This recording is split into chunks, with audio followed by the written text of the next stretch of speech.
maraming naghihirap, maraming namamatay sa kali. Paulit-ulit lang yan, walang pagbabago. Parang pare-pareho lang sila, ma'am eh. Wala naman din pagbabago, ganun pa rin eh. Honest election.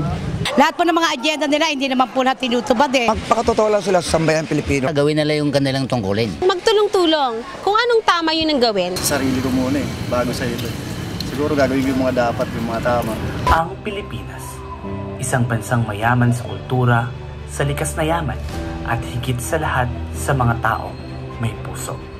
Isang bansa na patuloy na nagsusumikap para sa isang magandang kinabukasan. At ang kinabukasan na ito ay nasa ating mga kamay.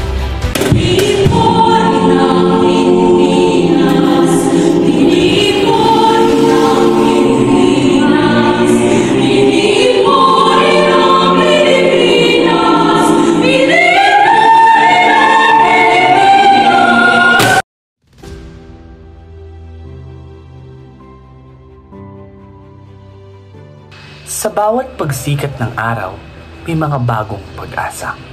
Sa bawat paglubog ng araw, may mga aral tayong natututunan.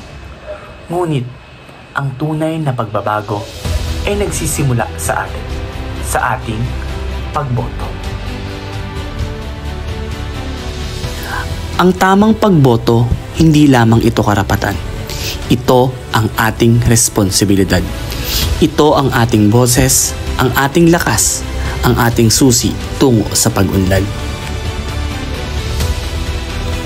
Ating kilalanin ang mga kandidato, huwag tayong magpapadala sa mga pangako lamang.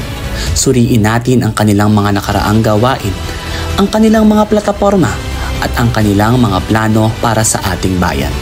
Magtanong, mag-research, at maging mapanuri. Huwag tayong matakot na humingi ng linaw.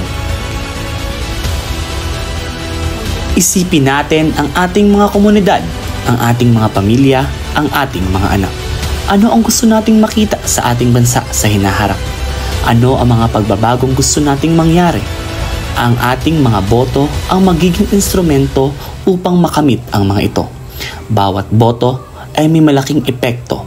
Bawat boto ay may isang hakbang tungo sa pag-unlad.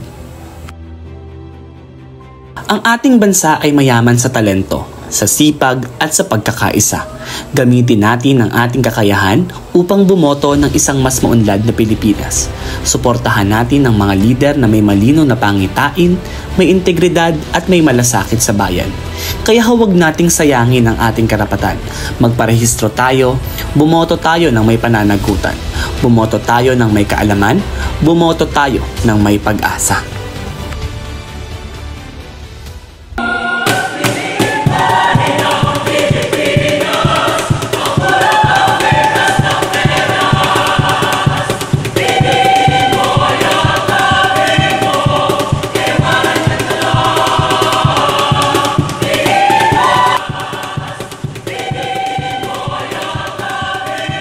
Isang bayan, isang boto.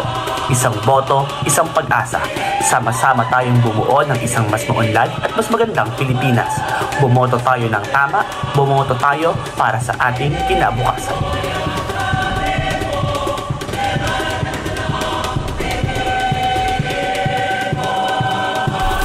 I am Michelle Marquez.